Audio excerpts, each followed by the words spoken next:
welcome you all to this press conference where we're going to present the annual report of ECLAC Economic Survey of Latin America and the Caribbean 2023, funding towards a sustainable transition to investment for growth and climate action, which is being led from our main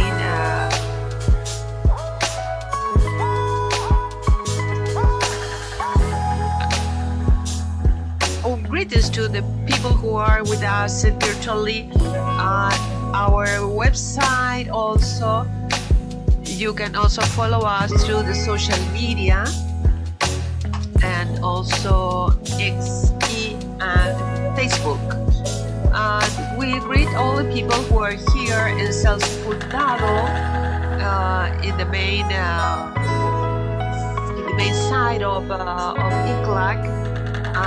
Such as also the colleagues who are virtually accompany us. The presentation of this document will be made by the Executive Secretary of ECLAC, Jose Manuel Salazar Signach, accompanied by the Director of Economic Development Division, Daniel Kindelman, who will provide the main conclusions about this report.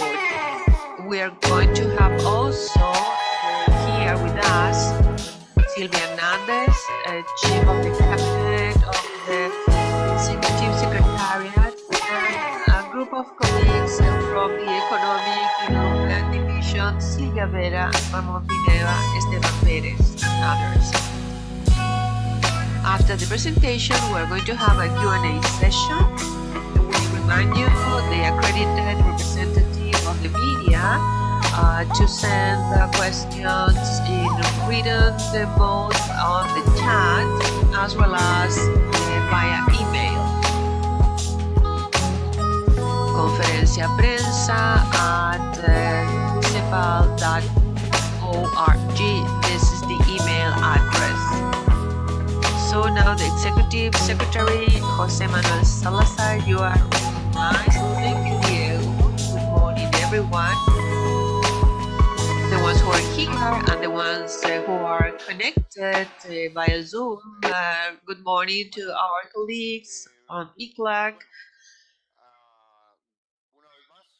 Once again, well, this is the first economic survey that I have to present to you as one of the main reports of ECLAC. As this is the tradition, the first part of this survey, we analyze the economic situation in the region as well as the global situation. And second, on a structural aspect, long-term approach. And this year, we see investment, adaptation, climate change. An innovation for this time, for the first time, we are going to provide you with growth forecasts not only for 2023 but also for 2024. In the past, these forecasts were presented in a separate report. In terms of the qualitative results, and then Daniel Titelman will continue with the rest of the presentation. They have also input from other divisions of ECLAC, providing you with more detail. In terms of the first part, the first result is that we see a global economy which will have a low economic growth, and the same can be said in terms of global trade. In terms of inflation, it has been reduced rates over the target. In terms of the external interest rate from the countries of the region, we expect a significant reduction of this rate for the rest of this year, and financing cost of these countries will continue being high in near future and next year. Good news is the price of energy and goods have showed significant decrease, and this is in line with the expected trends. In the regional context, the dynamic and the projections and forecasts are not very promising in terms of growth, and the region will keep a low growth level for this year and the next. And this low growth will have negative impacts on the labor market and employment. So we here can see social gaps and gender gaps due to this low growth rate below 2%. So these are not good news by no means. The countries of the region are going through a restricted fiscal situation in a moment where there are growing demand for social expenditures and investment, and this stresses the fiscal policy and poses challenges in terms of funding and taxation, relief, and restructuring of other areas.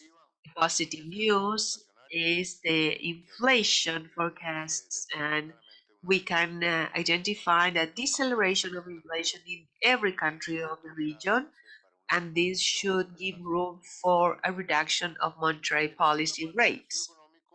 Second part of this survey, we show the negative impacts of on occasion of a climate shocks and the growth in the region, and show also that to face these shocks and dynamize growth, significant efforts in terms of investment need to be made. We're going to present some simulations with some impacts which are being quantified in a very significant range, and from here to 2050, where over this growth, we can also see that the climate shocks are deducting different points for the growth rates, and so there is the need to move funding and also a significant need in terms of adaptation to climate change and funding of the private sector. And so an important message here is in terms of resources mobilization. We have tax reforms, which is part of the agenda of many countries, as well as the efforts and dialogues has been very intense in terms of the international financial architecture reform. And as I said before, we are going to present expectations for the year 2024. This is a brief summary of the main narrative. It's kind of a headlines, but this is summary for you to know in detail what this survey is about. Thank you very much, Executive Secretary. And as the Executive Secretary was mentioning, this report has two components. One, analyzing the macroeconomic juncture of the year, both of the global economy, but very much focused in Latin America and the Caribbean.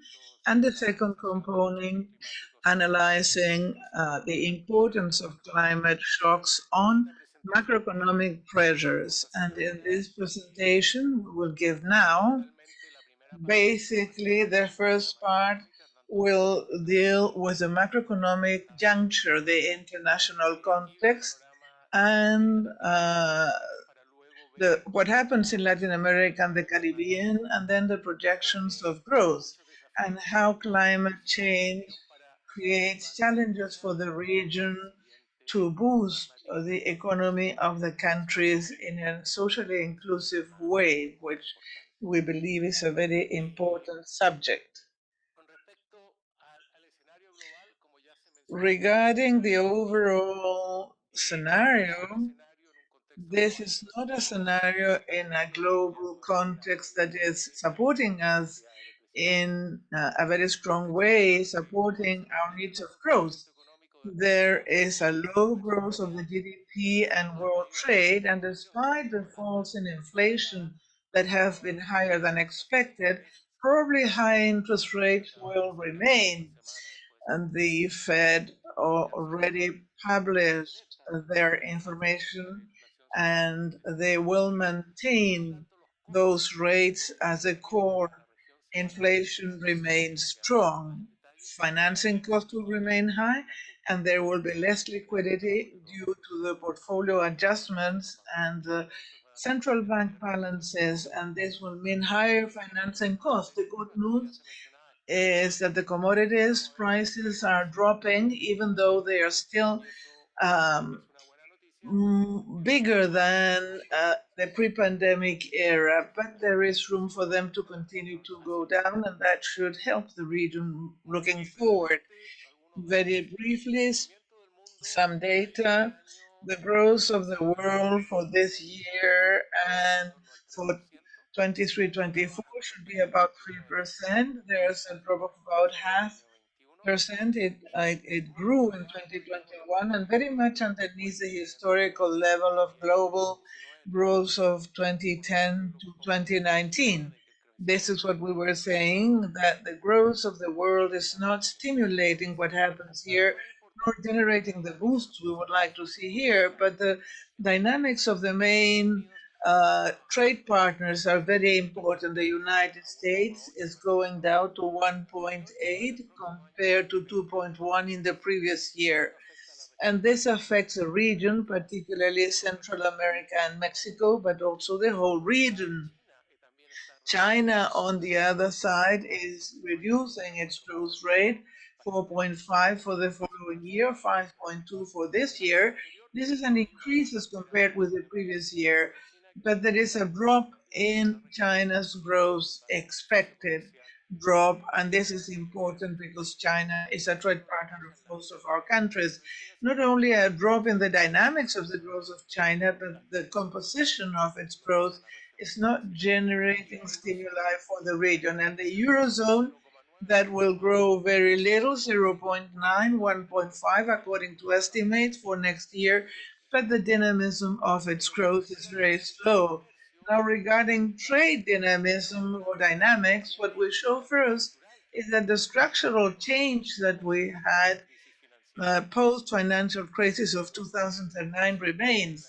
Trade before the financial crisis of 2007-8 grew at 6.2. Now it is growing 2011, 2024, an average growth of 2.6, which was a very important drop. And there's a slowdown of trade globalization. And for this year, we expect a growth of 1.7, and for 2024, 3.2. And the boosts of the global economy are not very strong for Latin America this year and the following year. And Latin America depends very much on the global economy and the changes in the global economy. A subject that we believe is important to underscore, and the executive secretary has said this before, is the dynamic of services trade, which is becoming stronger, even though not as much as goods trade, but there's a growing path. This graph shows the greater resilience that the dynamics of services trade has had. The gray line and the blue one is goods trade. And you can see that for services, it's more resilient to global cycles. And this reflects a change in the composition of world trade, which is very important for a global perspective of Latin America and the Caribbean. And the participation of services trade has been growing in the total close to 7% at present. But what matters here is that this has to make us think about the future with a strategic perspective as to where Latin America should be strengthening its action in when it joins the global trade. Now we have the development of platforms, digital platforms. This is having an impact upon trade, and this is very much related then with the development of platforms. This has an impact upon the productive structure, labor market, and also the international insertion of our countries, which is a subject of a longer perspective, and that requires more strategies vis-a-vis the future. There's been an important drop in commodities prices globally, and that explains a little slowdown of inflation in the region. 2023, the main factor that explains this drop in the price of commodities is the drop in the price of energy due to the drop in the price of oil. 23% was the decrease in its price, whereas agricultural products only 3% and ores only 4. And the drop of this year is explained by that of trade. 2024, on the other hand, can be, well, there will also be a drop in the prices of commodities with an overall drop of about 1% if you do not include, or 4% if you do not include energy. But if you include energy, that will go up because of the demand, it will drop by 1%. And the last column shows that the level of prices of commodities are still higher than 2019. And that's bad news, but at the same time, it shows that there's rooms for the prices of commodities to continue to go down in the future. Now, the graph to the right shows the Global Supply Chain Pressure Index, GSCP, and this had an impact upon the dynamics of prices, and those supply restrictions are also alleviating at a global level, and the production of global chains are recovering, and this is an index that shows that this was part of the inflation, but this is alleviating as well. So the price of energy is dropping, supply challenges is dropping, and this explains the drop in inflation we're seeing. And this graph shows that for 2022, the world had an inflation of about 9%, and for this year it'll be about 7, and for 2024, 5.2. The United States, an inflation of 8. This year it's for 4, next year to 8. United Kingdom about 6.83 the coming year. But the important thing is that these inflations are above the target ranges of the central banks, and the core inflation continues, or the underlying inflation continues to be high. So we hope that what's happening in developed countries will be slower, and we won't see drastic changes this year nor the next, and rates will remain high. Probably they won't continue to rise, but it's not obvious that they will start going down. It is in this difficult context with eh, the region is not in the best conditions, given what I have said, to face the growth. And in the context of the region, the main messages in terms of the juncture is that in 23-24 we expect low growth in the region's economies. The region has a chronic growth problem, and this restricts very much all the challenges for the future. And as the executive secretary said, productivity is fundamental to break this path of a lean growth, but it also imposes restrictions to macro economy, and we will analyze that in what is coming. This low growth expected this year and the next will bring a slowdown in job creation, and for 2024 there will be a rise in unemployment. Gender gaps persist, and also high levels of informal employment, which are two key elements to try to fight and improve the growth dynamics, and to improve social inclusion and improve social protection in general of our countries. So there we have two elements affecting growth and inequity in our countries. And we believe that is very important. That will be deteriorating because of the low growth. We, not this year, but already since last year, we have limited fiscal space with growing demand for social spending and investment, but with lower fiscal space, and tax revenues have dropped. And because also we have higher interest payments, ECLAC produced a document that focuses on this subject. So here I will just show some of the results. But basically, the increase of interest payments is consuming much of public resources in a very high proportion. And when, having limited fiscal space, this restricts fiscal policy to increase growth through investment and to face the social expenditures in our country. And this is something that we are facing, and we have to think how, in the midterm, we have to improve fiscal space to support productive policies and social expenditures our countries need. There's a lower inflation that is lowering interest rates, but there are different reactions in the different central banks, especially because we have to reduce this rate and lower interest rates. If that is lowered, that will have an impact.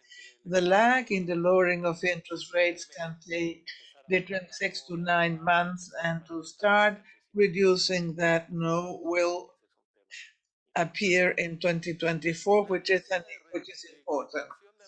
Now, the slowdown of growth in the region starts as of the fourth quarter of the previous year, fourth quarter of 2022.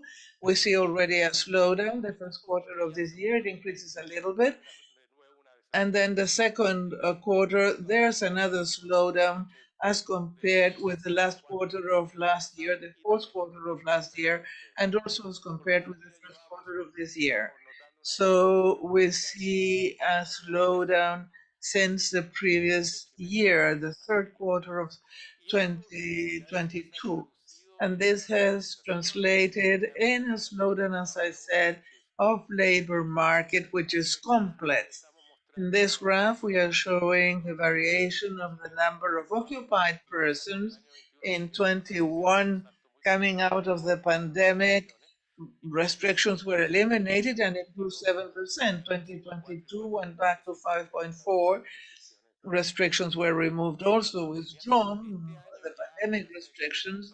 This year we have 1.9, and for the next year we see a variation of occupied persons of 1.1, which shows slowdown. That is, the growth of employment drops. Total employment rate, which reached 9.3 after the pandemic in 2022, with the opening of the economy, went to 7.0, 6.0 this year, and for the next year, 7.1, due to the slowdown of growth. And total unemployment rate, it's important to see gender differences, and the greater unemployment happens for women, for female unemployment rate. Now, together with this greater rate of unemployment and variation of the occupied, we have a lot of volatility, and this has to be faced, especially to dynamize growth. And this is also analyzed in other ECLAC documents. And it remains about 48% constantly as time goes by, and this is important. And finally, real wage variations positive in 21, with a smaller growth. We see a drop in the real wage, 0.7 and 0.4 this year. We hope with the drop in inflation this will stabilize, but there was a loss in real wages. In terms of inflation, very quickly, here, the high inflation point was in June last year with a rate of 9.7%. From that moment, the inflation has been falling down, and last year was 7.6% for the region. Here we have some countries with chronic inflation, and so we are excluding those countries so as not to distort the chart here. So this year, the inflation will continue with this deceleration trend of 2024. We're expecting an inflation of about 3.8, which is a significant reduction, but which still is within a margin of the targets of the different central banks.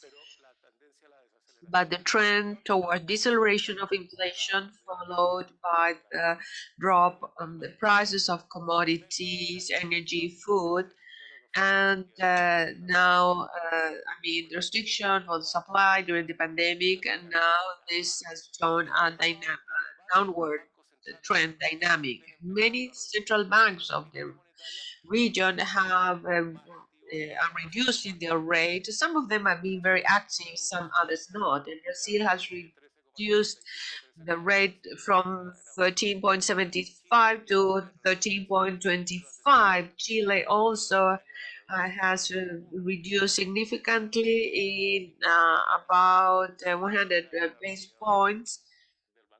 And tomorrow they will announce new measures. Colombia, the rate is kept in a high level. Costa Rica has reduced also the rate significantly, reaching 6.50 in July. And I'm not going to read them all because you have this list, but many central banks are reducing their rates. And I think that this is important that the monetary policy rates are reduced because this is a stimulus to growth. Inflation is going down, and of course, it's depending on the conditions of each country, and there is an underlying inflation, but there is a positive trend here in terms of making this monetary policy more flexible. In terms of deficits, we do not have much fiscal space in the region.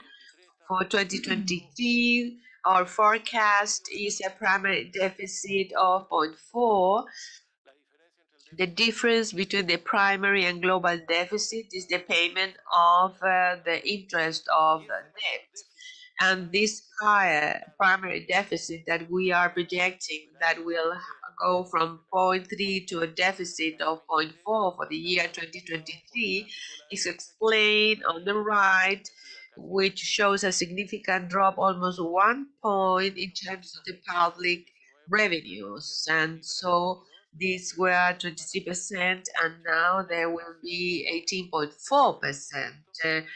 And so this is significantly important in terms of uh, tax revenues. And so part of the growth of the surplus of this primary deficit and global deficit is related to the increase of debt service payment in the region. Despite we have a decline in public debt from 55% in the year 2019 or 2019. Now we are 49.5, which is below 51.4 the former years, but they're still very high. And this is something of concern because the financial costs are extremely high. On the right, you can see that almost all the countries in the region, the debt level are going down, but still in high levels. Something that is important to highlight is related to the fact that the countries are getting on debt at a higher cost. In the year 2021, the average debt was 3.5%. In last year, this raised almost to 5%, and in 6.3% the first half of 2023. And this is very important because this put pressures and reduce fiscal space for our country, and this is the indebtedness level per country. You can review this chart afterwards, but the message here is that the cost of indebtedness is growing up significantly, and that has a lot of impact on the fiscal space. And if you pay attention to the countries of the region, they were spending in the year 2022 almost 5 points of their GDP, from 1 to 5% to servicing debt.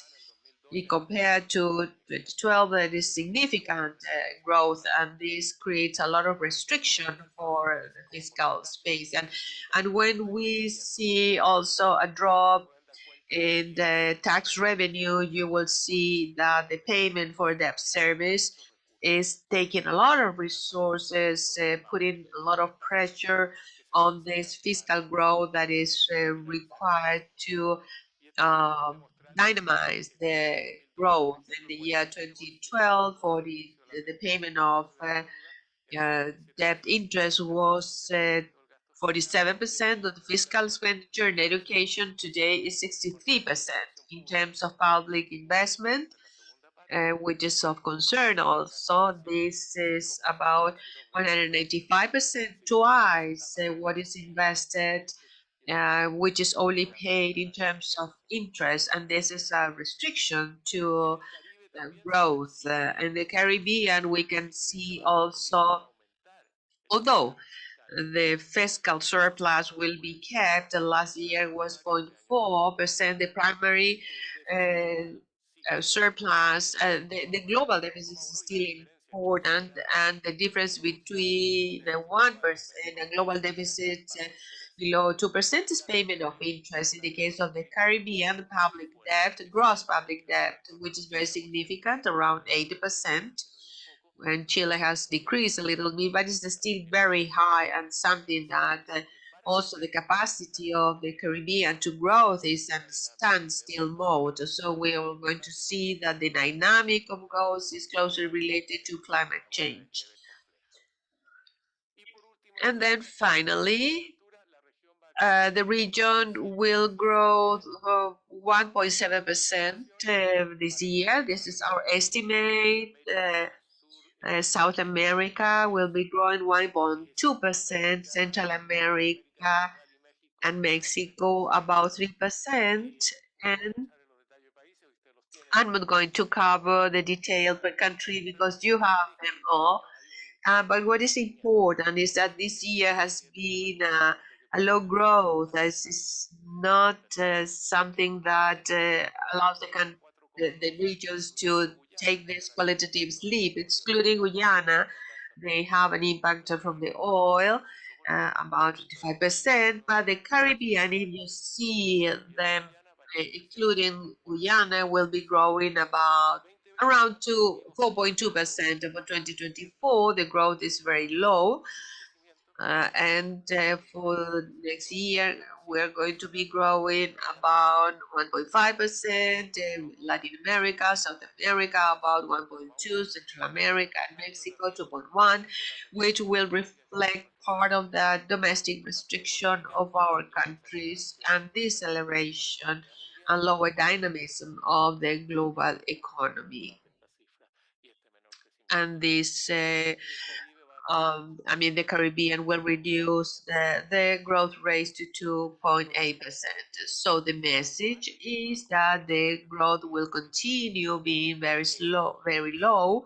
The question is how to dynamize in a sustainable manner this growth. Is not only to have a couple of years of growth and then a significant drop. This should be sustained over time to feed the structural changes which are required by our countries. So the challenges to have a sustainable development, one of the great issues that we have here is the publication of the impact of climate change on the growth of the region and the challenges that this brings about in line with macroeconomic policies and productive policies. And this is related to the second part of this economic survey, more concentrated in the economic aspects. Well, to remind you that ECLAC and the executive secretary has insisted in the low growth syndrome, and the piece of information that has been put on the table many times, 2014 to 2023 is a lost decade, and this is a decade of a lower growth that compared to the crisis of the 80s. That was the first decade lost. So to face climate change in Latin America, then we have impact on growth. we have to focus on this growth, low growth rate, and this is a great challenge for the region to change policies and to face this challenge posed by policies and climate change. And what we showed here is that to face climate change, and it would also have impact on growth, the demand for investment. I mean, for a region that which is growing very little to request for more investment is something very difficult. You have additional investment a year to face climate change and to offset this impact. We require 10 points of the GDP depending on the estimate, but this shows a significant magnitude in terms of investment efforts required to dynamize the growth and to face gaps and climate change in a region which is not investing too much in the world. 20.4% is the ratio of investment when we compare Latin America with other regions of the globe, and this is the region that invests less in the region. So to dynamize growth, we require structural changes and also to face climate shocks, and that puts a lot of pressures on the conditions and macro stabilities of our countries, which is related to the second half of the study.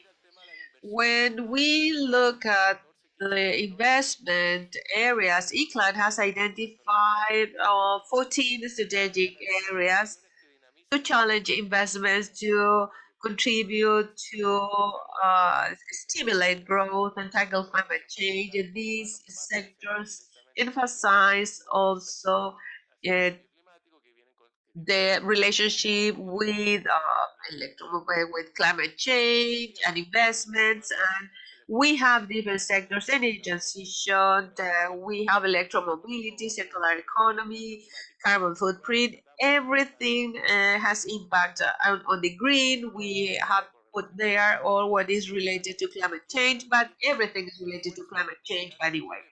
And these efforts to identify sectors is very important because we can think strategically on policies to increase productivity of the different sectors which should lead to transformations of the region, which are required to face climate change. And that's why this effort is so significant to have a sectorial approach to these challenges and the climate shocks. And this is, if we do not face them, they're going to have a great impact on growth. This study includes 6 countries, and if these climate shocks increases and we reach disasters such as a drought with a great impact on agriculture towards 2050, these countries will be from 9 to 12% poorer. And so this, what we want to say with this is that climate change will have a negative impact and in growth, and to face that requires a lot of investment.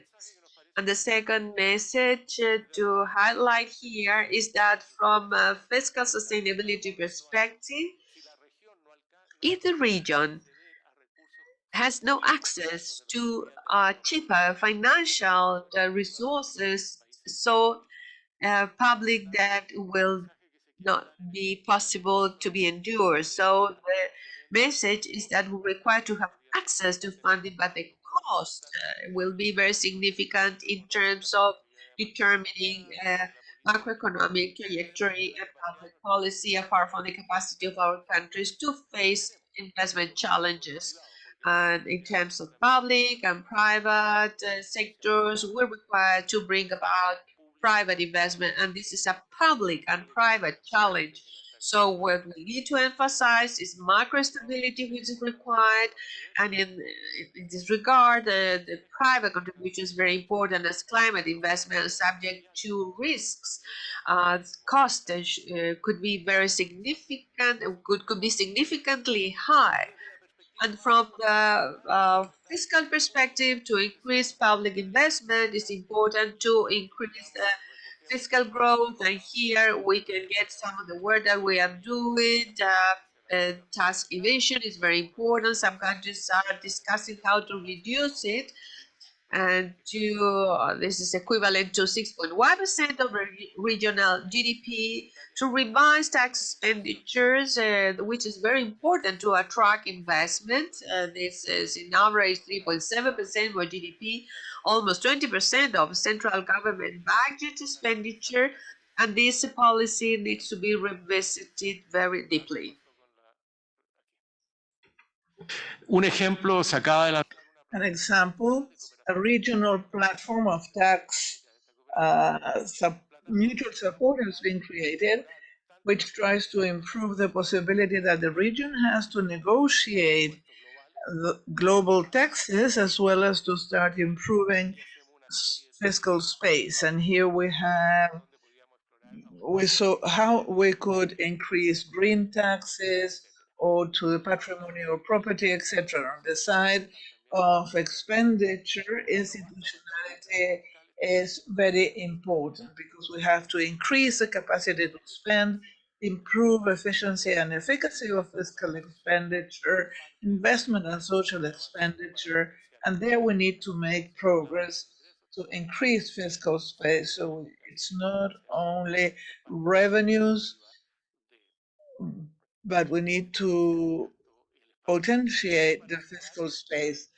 And to conclude, central banks have a big challenge in our countries. Climate change is affecting financial stability, climate risks, which are physical and transitional risks. That is, capital is destroyed. And transition, you've got to change. You've got to go from extractive mining that doesn't contaminate to one that does contaminate to one that doesn't contaminate. Move to agriculture, move towards renewable energies. All those transition costs have a macroeconomic impact on economic activity, on employment, on inflation, and those impacts are translated through the credit risks, liquidity, and exchange market. So climate change is having an impact upon financial conditions and stability, and that is the reason why not only fiscal policy has a big task, but monetary policy has a big task. We need a better macro regulation and regulation of financial markets in order to improve the mobilization of private resources for private investment. This affects the mobilization of private investment. If there's uncertainty, then that private investment is paralyzed, and regulators and our central banks have to work on that to open up and to boost private investment, which is so necessary to face the climate change. And with this, I would like to conclude from a macro perspective, climate change and growth. We need regional, global efforts, national wise fiscal space. We discussed that, improve it not only on the side of revenues, but efficacy and efficiency of expenditures. On the side of central banks, improve macroprudential measures that manage risks and move towards sustainable investments. It's important for private investment that regulators and banks to improve the regulation and the management of risk to channel investment towards private investment. And we need mechanisms to help countries reduce the burden of debt on their fiscal space and the restrictions imposed to mobilize domestic resources. And the United Nations has proposed many ways to restructure the debt and give debt relief and mobilization of a more concessional, cheaper funding through mechanisms that allow to have access to that funding through lower costs. Now, for this year and the next one, unfortunately, low growth will continue, and climate shocks will have adverse effects on the region's already low growth. To face climate change is very important and requires investment efforts, public and private, at adaptation and mitigation in a region that invests little in this. finance public and private investment in climate change will require a lot of efforts. Improve access to financing and lowering its cost, macroprudential policies to improve financial risk that might mobilize private resources for investment, and that is something we have to strengthen. Then the development bank's role, the BNDS we met yesterday, and we are seeing how we can improve their role in green financing, expanding fiscal space, and all domestic efforts have to be supported by a better relationship with the multilateral world that in this context requires to improve international economic architecture and allow it to mobilize resources at a cheaper price, and also restructuring of debt, which is generating a very big burden for many countries in the region. Thank you very much, Executive Secretary. Thank you very much, Daniel Titelman, Director of Economic Development. Thank you to our Executive Secretary, Mr. Jose Manuel Salazar Sirinach. Now we will move on to Q&A with the media. We thank the over of 90 colleagues connected right now through the virtual platforms to follow this press conference. The first question that we have was sent by Natalia Ramos from Reuters, who asks, beyond 2024, how do you see the coming years for the region? Could we have an optimistic perspective on recovery, considering the low dynamism and effects of unemployment or inflation far from targets? And do you believe the pace of monetary easing could increase in the region? Mr. Executive Secretary, you have the floor. Thank you to Natalia Ramos for the question. Beyond 2024, and the world situation is changing, it's always risky to discuss those dates. But we can say several things. One of them is that, as we have said repeatedly in ECLAC, the region is at a juncture with a growth path which is low. You have seen the figures, low levels of investment and productivity, and structural gaps for development that were worsened due to the crisis cascade. Also, we are facing this existential threat, if you want to put it in those words, due to climate change. And in this report, these estimates were presented. Daniel Titelman just spoke about the negative impact upon the growth that will have and the additional investment effort needed only to compensate. So, well, this growth that we have for 2023, we expect 1.7, for 2024, 1.5. You can see that both figures are lower than the average in the last decade of the 80s. So this is just to give you a point of reference. And we also believe that this will have a negative impact upon employment. Growth rates of employment will be only 1.9 this year increase, and 1.1, that is even less growth of employment in 2024. So the thing is that with this disease of low growth, if we could call it so, it will be very difficult to reduce poverty, informality, inequality. This is why we emphasize so much how to dynamize growth, and there ECLAC has several recommendations to make. On the one hand, all this issue we've been discussing about the importance of having clear strategies in dynamizing areas.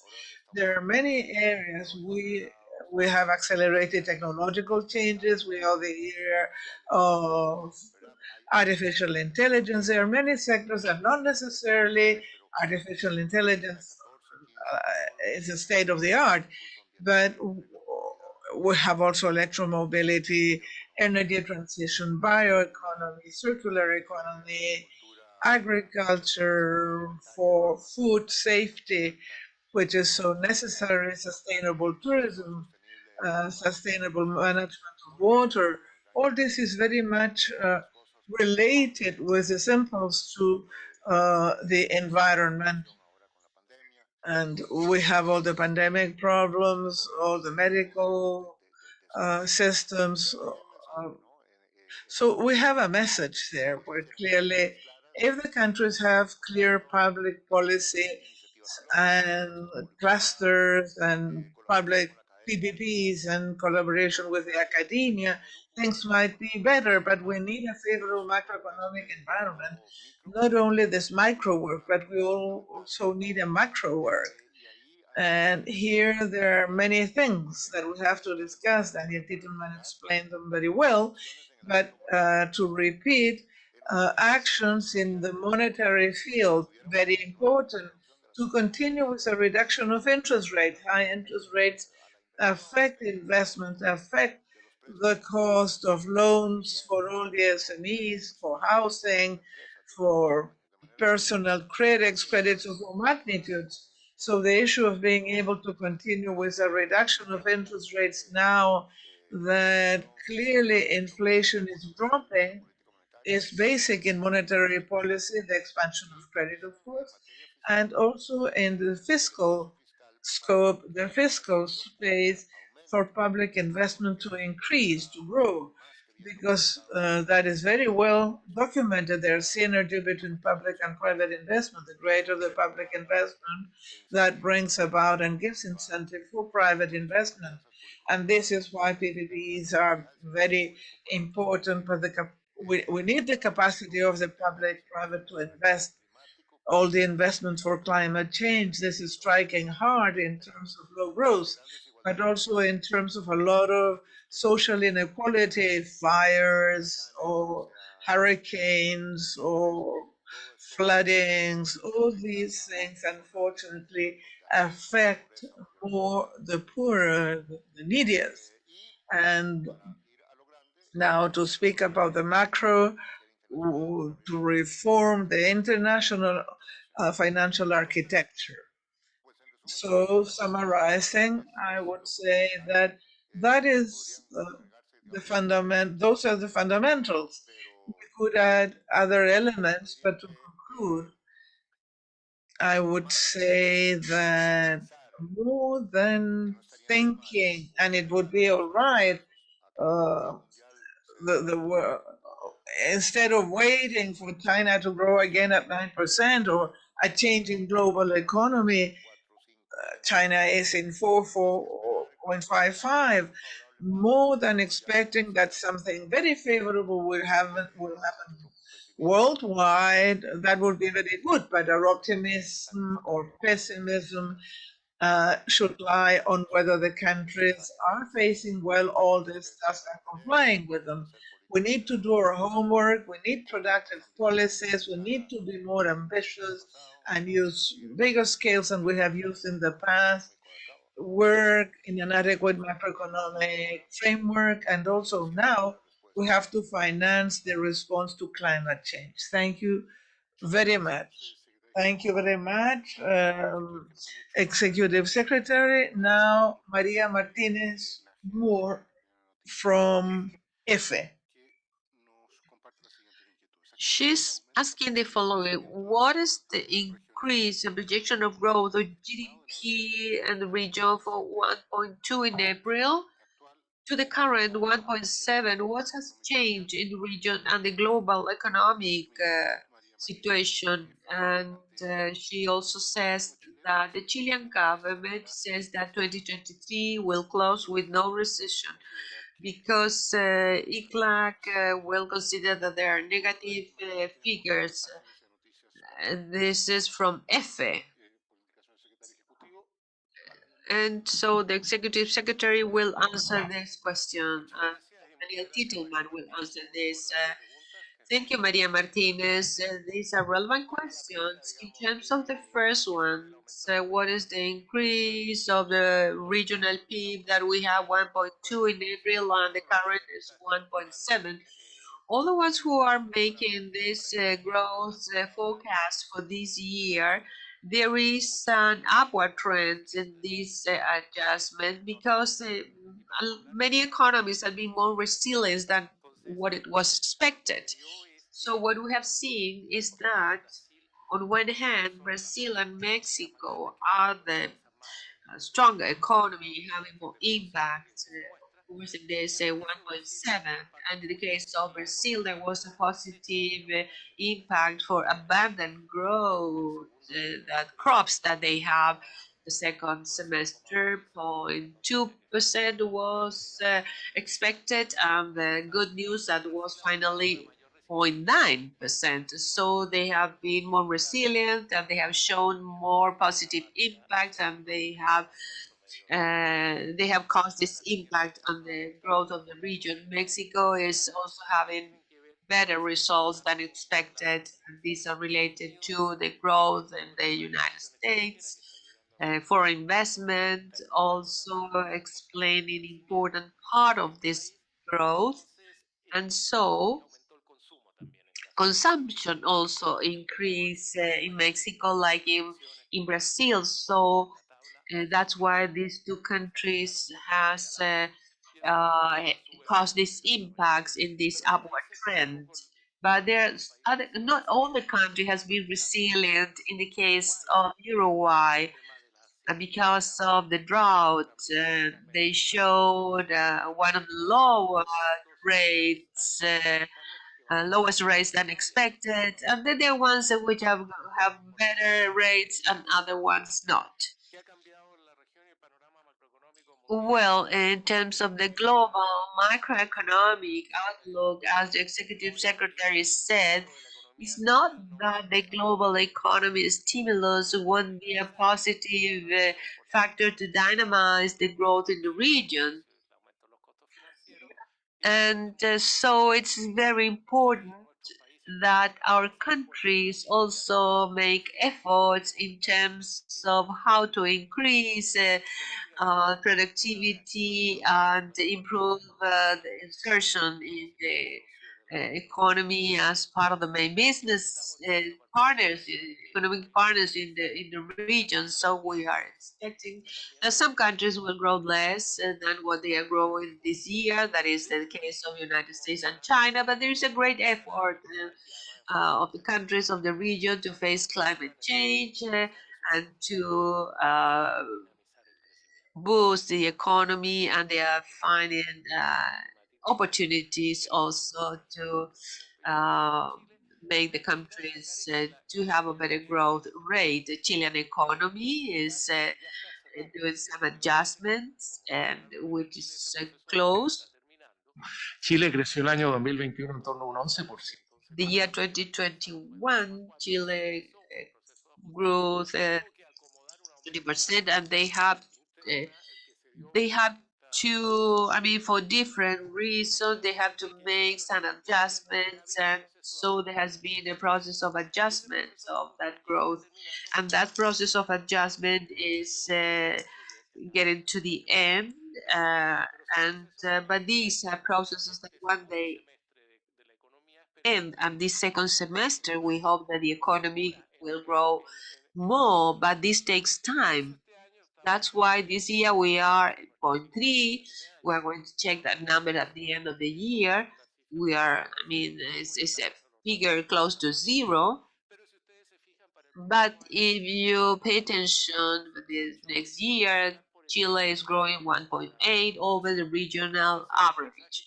So that's the message that I can provide you, that Chile is finishing with this adjustment stage, and we have then the reactivation of the economy for third, fourth quarter this year, which is expressed in terms of having a growth over the average in the region. Thank you, Daniel Titelman. Now we have Yolanda Morales from Mexico.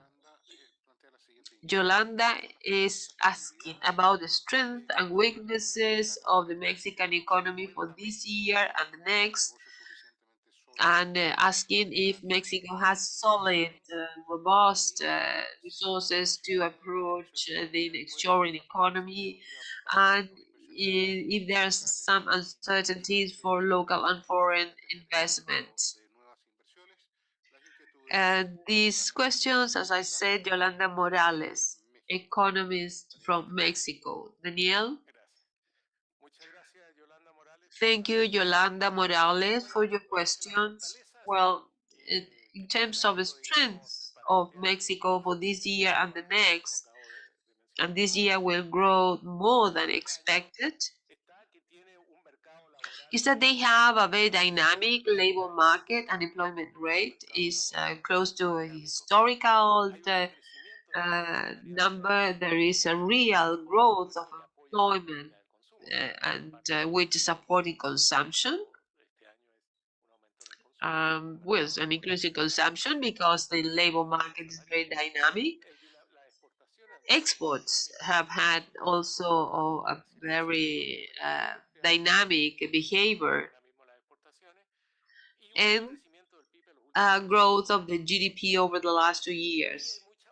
There are a lot of opportunities to take advantages of the nearshoring due to the proximity with the United States. These are the strengths which explain this acceleration that will lead Mexico to have a proper growth rate in terms of risks and opportunities. Informal employment, which is about 50%, and this is a historical issue that requires to further work. Also, the fiscal space required to be expanded to attract private investment. That's something very important. Public investment is making a kind of a clouding. It is attracting investment, or the private investment through attracting infrastructure and collective commodities. So public investment is not because of public investment only, but positive impact to attract private investment. And it's there what is sustainable fiscal space requires macroeconomic consistency to attract investment, and that's why the fiscal space is so important. And to increase fiscal space, to increase public investment, that helps attracting private investment in a context of a stable macroeconomics. That's why these aspects are so important. And another thing is dynamism of productivity. And this is one of the challenges for Mexico and the region. And all these technical changes that we're going to face and to take more advantages of the nearshoring opportunities, and so taking advantage of the industrial bases. And if the next presidential election can be a factor of uncertainty, I think that, well, it's important to consider that Latin America, beyond the social problems, are stable democracies where the changes in government shouldn't lead to economic crisis. When the rules of the game are respected and property rights are respected, so investors do not face great uncertainties, and this is what we should expect. And I think that most countries have democratic transitional processes which shouldn't imply political uncertainties. We think that when the transitions are democratic and with electoral processes which are open and transparent, no problem should be envisaged. Thank you, Daniel. Now, questions from Mariela Diegues from the regional TV channel, the news. Why the productivity is falling in the region, and does this have impact on the other aspects? Well, thank you for this important question. Productivity is something that ECLAC has been working on, pointed out different things, but time changes and also the reasons change. There are many things that I could tell. One factor is for the low productivity is when we approach these per sectors. There is a serious problem in the service sector. There are modern sectors such as insurance, financial, medical, educational, commercial, and transport sectors, but most of services and all the economies and mainly service providers between 70 and 60%, very high percentage of employment related to this. They have low productivity. Many countries, they have 50, 60, 70% in the informal sector. And so another factor related to the size of the companies, we have in the productive fabric, we have a small companies, micro enterprise, independent workers, and this affects productivity as well. The economies with high productivity, they have big, mid, or small enterprises, but formal. And so they have more productivity than micro enterprises, which are informal. Also, innovation systems, which are not duly developed in Latin America, and investment in terms of innovation is a fourth of our capacity depending on the country. Also, a serious problem is the education. If we pay attention to the 50s or 60s or 70s, there was a significant growth. Well, there was a significant high birth rate, but Latin America also expanded the number of enrollments, the schools, and a lot of expenditure in secondary education. So there were two things there: the growth of the population and the improvement of the quality of labor also. So, in terms of the quantity, the birth rate has dropped. We have impact on the demographic aspects. The people, I mean, countries, populations are aging, and also the education blackout, I would say, because of the pandemic, it has had impact, dropout rates, and so the quality of the education and all that factors in human capital, as we call it as economists, also explain very well the difficulties that we are facing, the low productivity. The same thing can be said in terms of infrastructure. Infrastructure is not what would be expected to be. And the fact is that we are living in these times, and to be productive in this era of technical changes and digital revolution, we need to have highly qualified and skilled populations. And finally, our original message, and that is important to have sectorial strategies, which are the ones which are going to lead the increase of productivity. So there is a diagnosis there, but the diagnosis also provide information of what is necessary to be done to improve productivity. Thank you very much, Executive Secretary. Now we have a question from Luis Enrique Brenes from La Nación from Costa Rica. He says the following: according to the report, economies of the region would remain low 23-24, but according to the Central Bank of Costa Rica, the economy of this country will grow by 4.2 this year, like in 2022. What peculiarities does the Costa Rican economy have to sustain this rate of growth? despite the circumstances and what sectors are being the protagonist that fosters the growth of the economy in Costa Rica. We are strong. Is it that we are strong in significant sectors, or has there been a change of trend? This is from La Nación, Costa Rica. Mr. Brenes.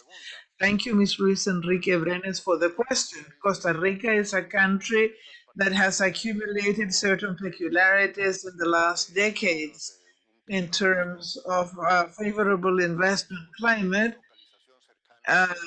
It's close to the United States, trade agreements with the United States, with Canada, with Mexico, and European countries. So there are a series of aspects, general aspects or peculiarities, investment in human resources, which today, as we know, especially for the manufacturing industry, advanced one, the issue of human resources, not only the previous investment, but an institutionality that responds to the productive sector and is flexible and aligned with the productive sector. But the peculiarity, the key peculiarity, is that for 20 years, Costa Rica has been very successful in advanced manufacturing medical devices, less than 500 billion in 2000 to over 6 billion today. It's an enormous growth. More than 170 companies, including the 50 leader multinationals for medical devices. And with the pandemic, this is a sector that benefited because many of the products produced to that cluster of companies, the world demand increased. Another sector where Costa Rica is very strong is that it exports about $6 billion. The second group of exports is modern entrepreneurial services, including many things that are exported through internet, through all sorts of designs. There are many companies that have multinationals, what we call the back office services, that is building the spreadsheets, administrative spreadsheet things that require qualified staff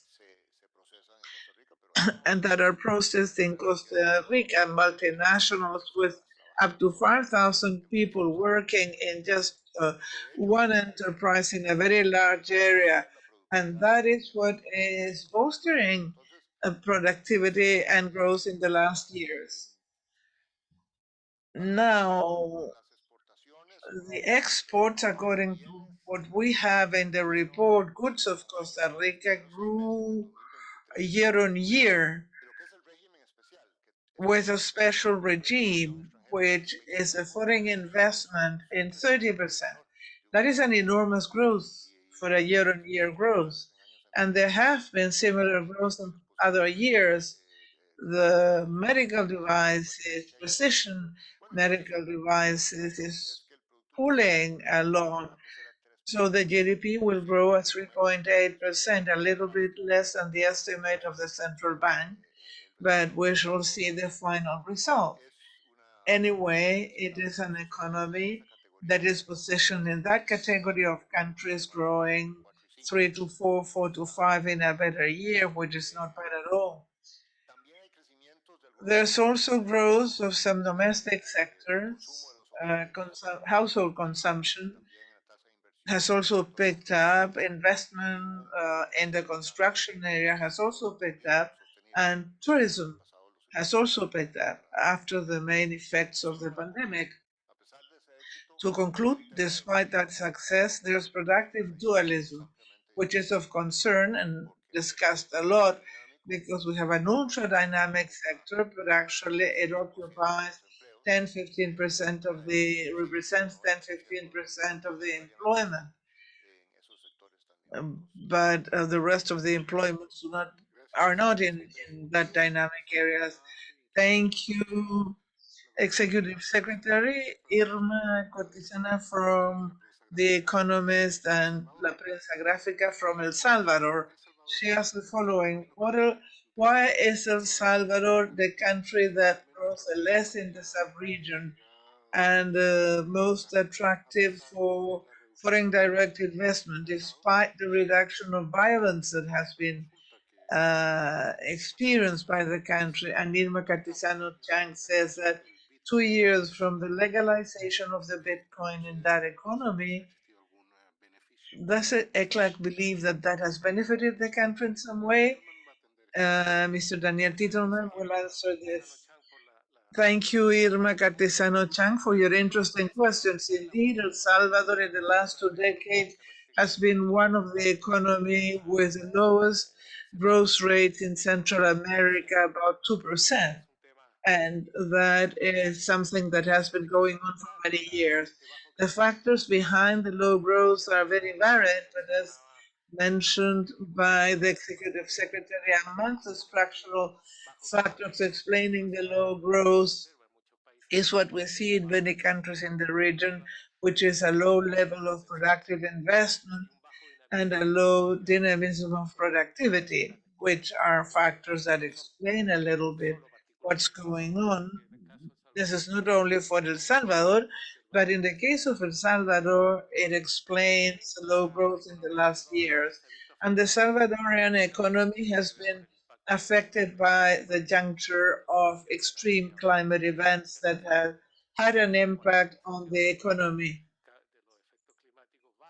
The climate effects will strike negatively countries unless private and public investments are carried out.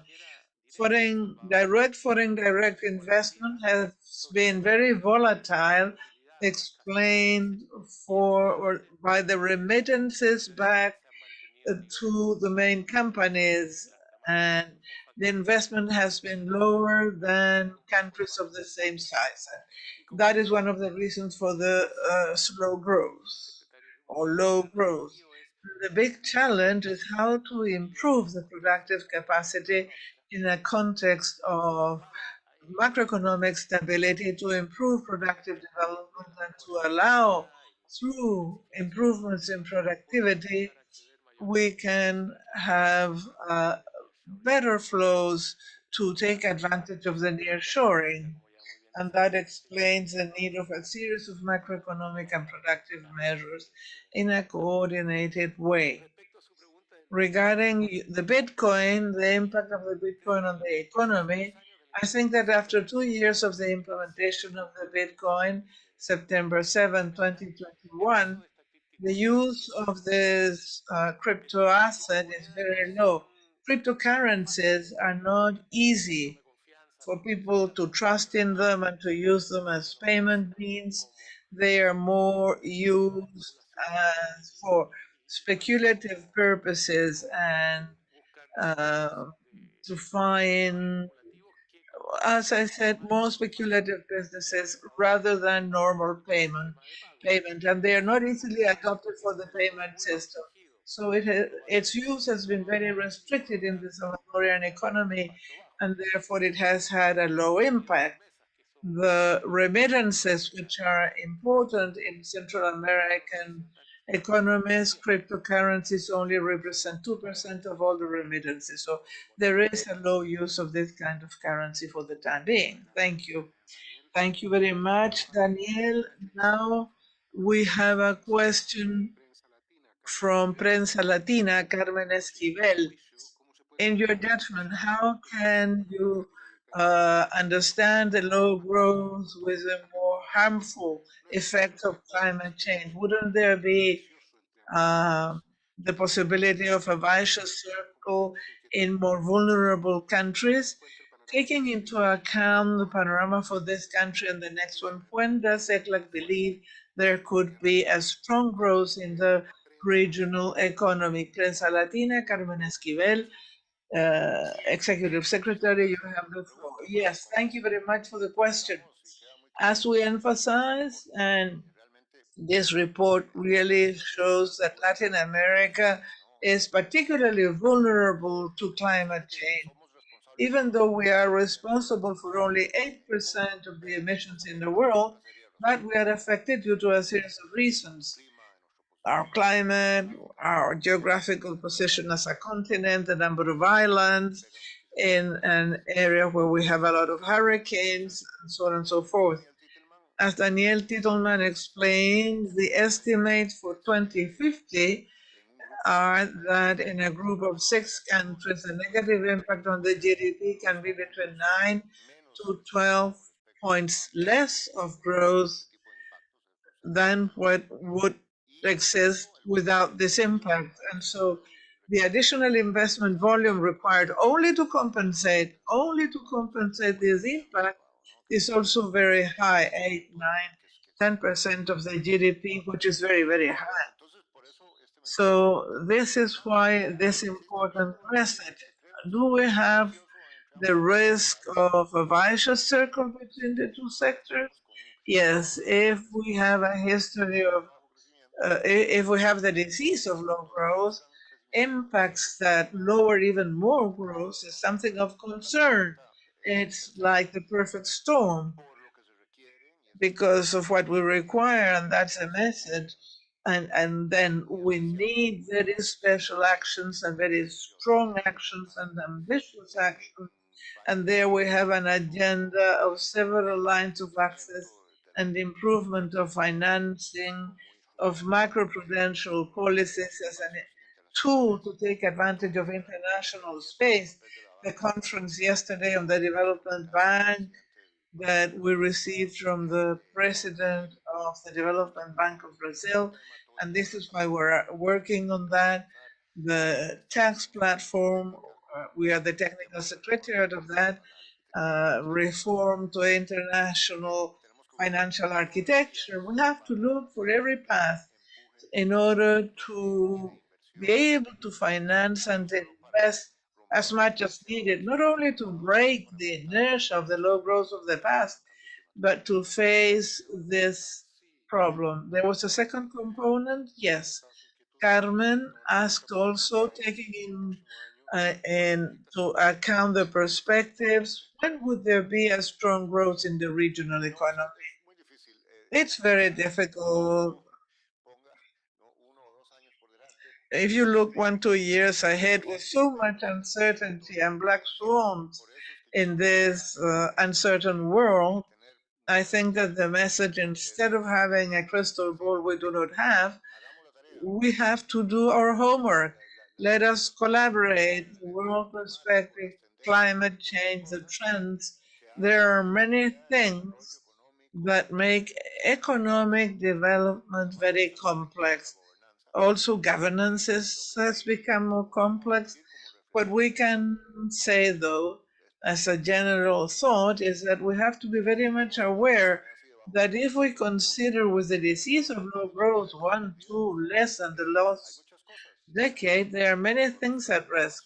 We can lose social stability, societies will be more violent and with inequalities, 2 million people migrating. This doesn't help. This is why we need growth, we need sectors that foster things, and we need to face climate change. And the macroeconomic framework is fundamental for that purpose. We do our homework, and then maybe we can be more optimistic about the future. Thank you. Associated Press, through Gisela Salomon, asks the following. The scope presented by ECLAC is not very encouraging for 23-24. Which are the main factors refraining growth? Which are the main risks of the countries of the region? How does that slowdown impact poverty? And is there a particular country that worries ECLAC more? This is Gisela Salomon from Associated Press. I would like to make an introduction. I have a little table that is not on the report, but it's a way of understanding growth figures. There are 7 categories of countries in terms of growth for this year. Of those that have the smallest growth towards the one that has the biggest one. First, we have countries that will have a contraction, a negative contraction or tightening. Then we have a category of countries that are between -1 and 0, 0 -1, 2, Chile and Haiti. those that are between 1 and 2% of growth, Uruguay, Colombia, Peru, and Cuba. And Latin America, because in the average it is 1.7, that is between 1 and 2. The countries that have expected growth between 2 to 3 in that category are Brazil, El Salvador, Bolivia, Ecuador, Nicaragua, and Mexico. Between 3 and 4, Venezuela, Guatemala, Honduras, Dominican Republic, and Costa Rica. Central America as an average 3.3. Between 4 and 5, Paraguay 4.2, and 5 or more, Panama 5.1. ¿no? These are 7 different categories of growth, and this changes for the next year, but I wanted to make that clarification. Thank you, Executive Secretary. This is a very useful categorization because it shows aspects of some of the questions of Gisela Solomon, which are the countries which are showing slowing down for this year, and that makes more difficult to recover in the future. So the countries which are going to face more difficulties in the future is something that was answered by the Executive Secretary within this logics of the countries and the rate of growth of the countries. ECLAC is providing you a not very promising expectation for next years. The main concern is the low growth rate in the region. As the Executive Secretary said, this creates uncertainty. There are social problems related to this, greater instability. That's why it's important to speed up these dynamics. And behind this, what is going on, why the region is facing this low growth rate.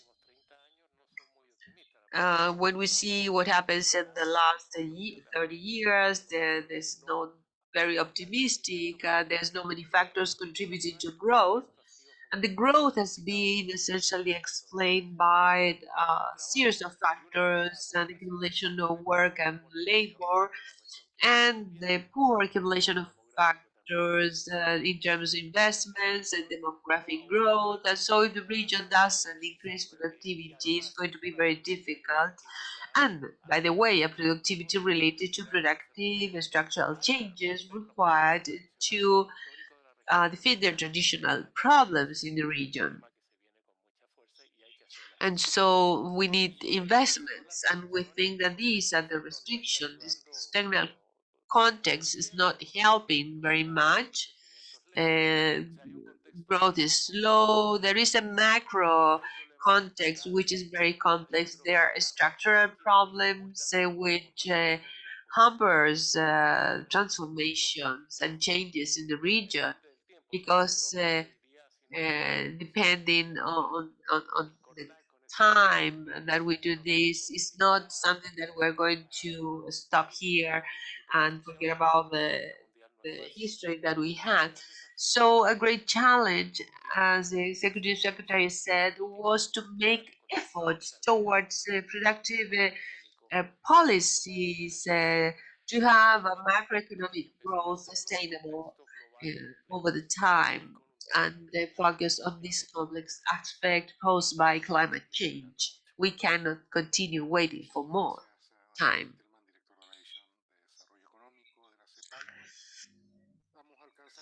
Now we are reaching the end of this session to share with the media comments about this document shared by ECLAC. And we would like to thank more than 90 people who have been following this presentation on the Zoom platform, and to say that we have many more questions, but we would be here longer. But be sure that we're going to make our efforts to provide you with written answers to your questions.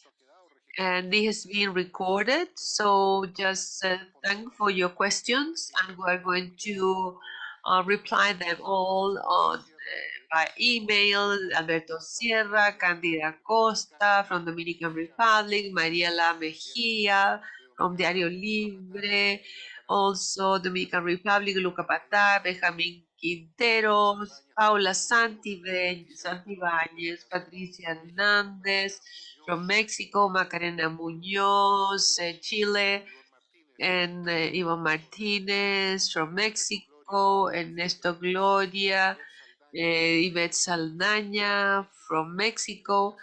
Thank you so much to all of you for your interest, and we're going to try to answer as quick as possible all the questions that you sent to us. We would like to thank also the possibility to have this dialogue with you, something essential to build the bridge between the contents and figures and the audiences. Executive Secretary, when closing this session, please, you're recognized. Thank you so much again. Thank you to all the ones who have been here in person.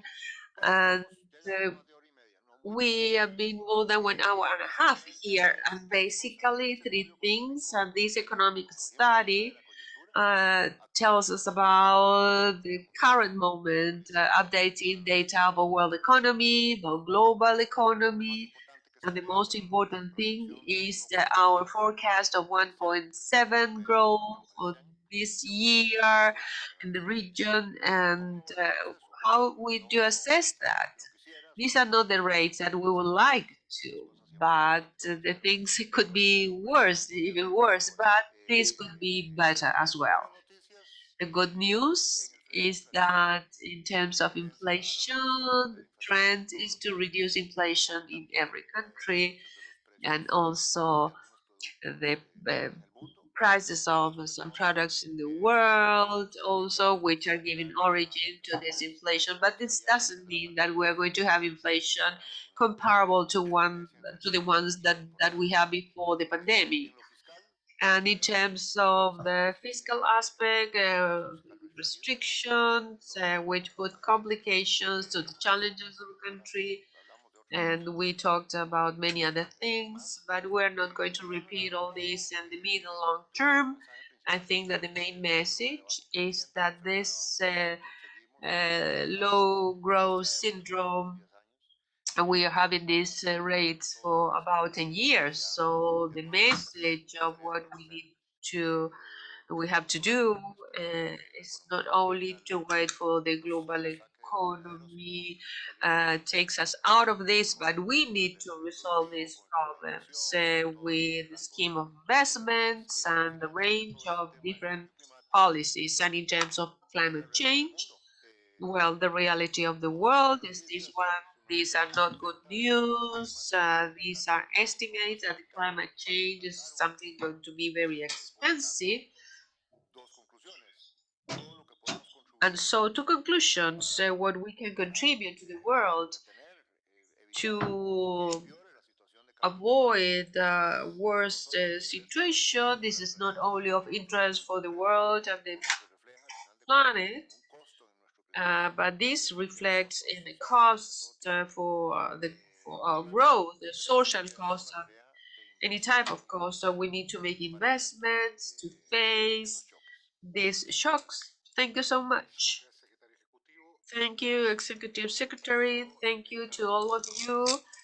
And all these documents, the PowerPoint presentation are already on the website of ECLAC, and the unit of public information is at your disposal for any questions that you may have. Jose Manuel Salazar, with this, we are then closing this session.